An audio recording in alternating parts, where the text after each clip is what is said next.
talking, Canberra. Oh, am I? I'm the unsilent majority, big mouth. Time to catch up with our regular contributor on a Thursday. She is New South Wales Liberal Senator Concetta Fierravanti-Wells. Connie, good morning. Good morning, Stephen. I know that you are I assume you're currently in lockdown in Sydney. This is just getting out of control now.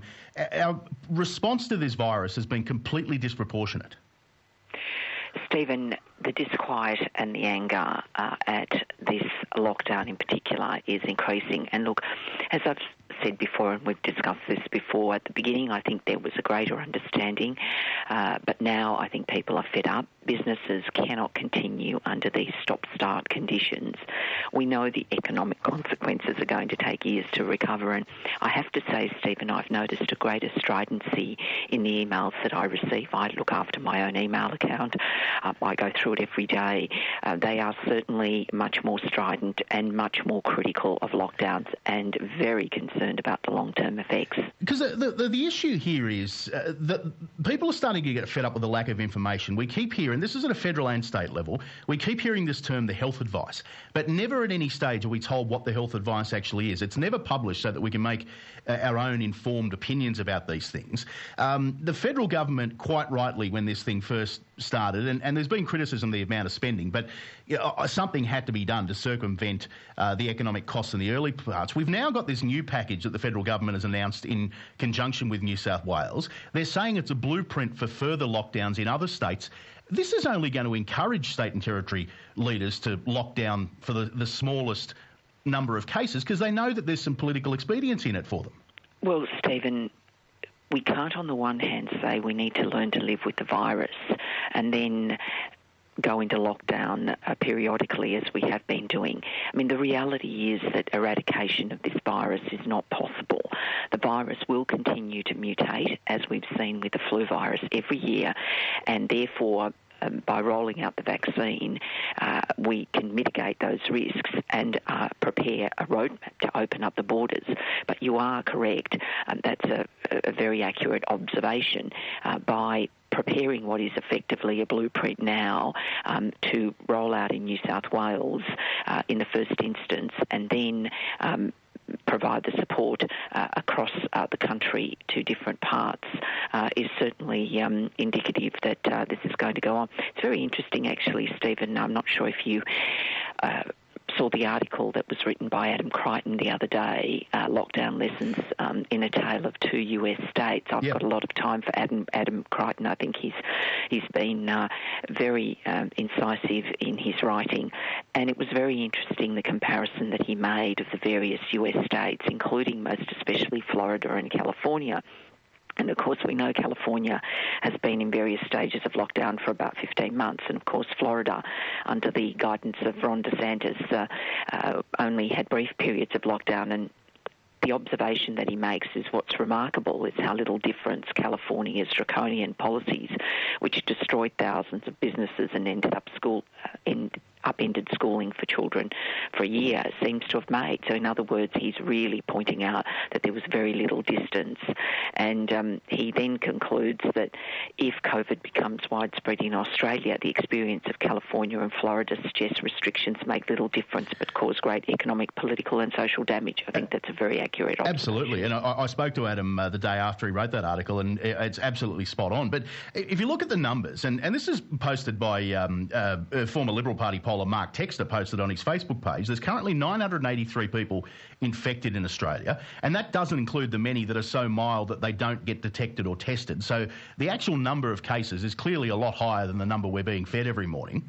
966 of those are in mild conditions. That's 98%. 17 people are serious or critical. If we shut down the economy every time 17 people got sick, we'd be in the dark ages. Well, I think we need to step back and say every year there were deaths as a consequence of the flu. Sadly, people do die, and they do die of the flu every year. I think what's really important is to put this into context. We didn't shut down the economy for those circumstances. We dealt with them. We knew that the flu mutates every year. The vaccines were adapted every year for the change circumstances, and life does go on.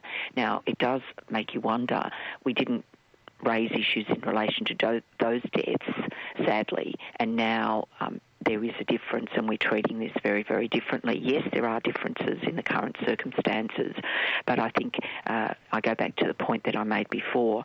We need to learn to live with the virus. Eradication of this virus is just not possible.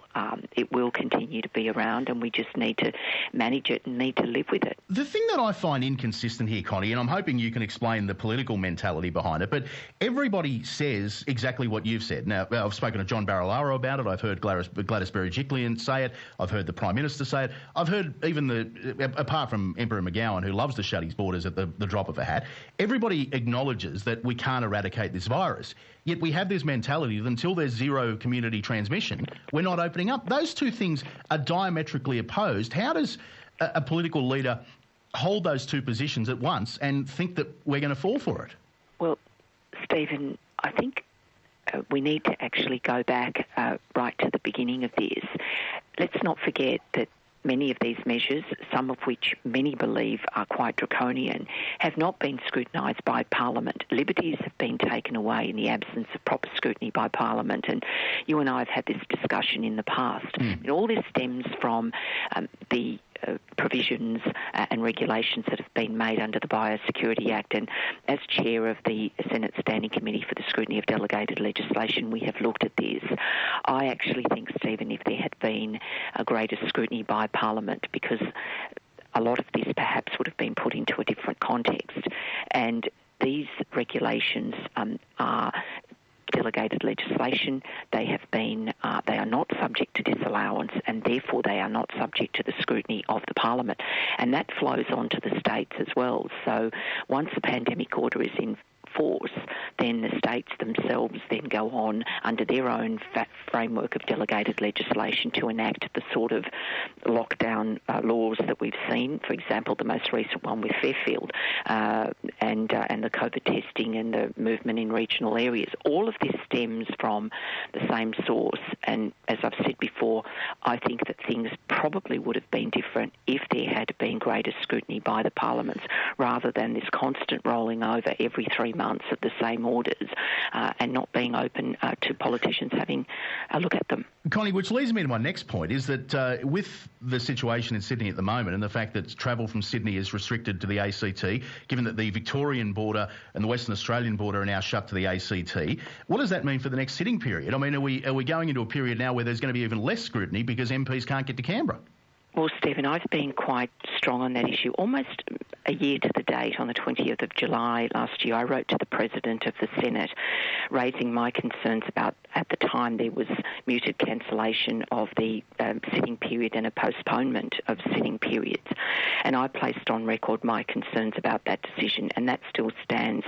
At the time, I was receiving strong feedback which pointed to the need for politicians to do their duty and discharge their responsibilities as parliamentarians, and that includes attending parliaments. Now, since then, we have seen that there has been the appropriate social distancing. We've been able to use video conferencing, etc. So around the world, parliaments continued even in the most difficult of circumstances. And therefore, as I said almost a year ago, and I reiterate today, we have to continue scrutiny through parliamentary actions.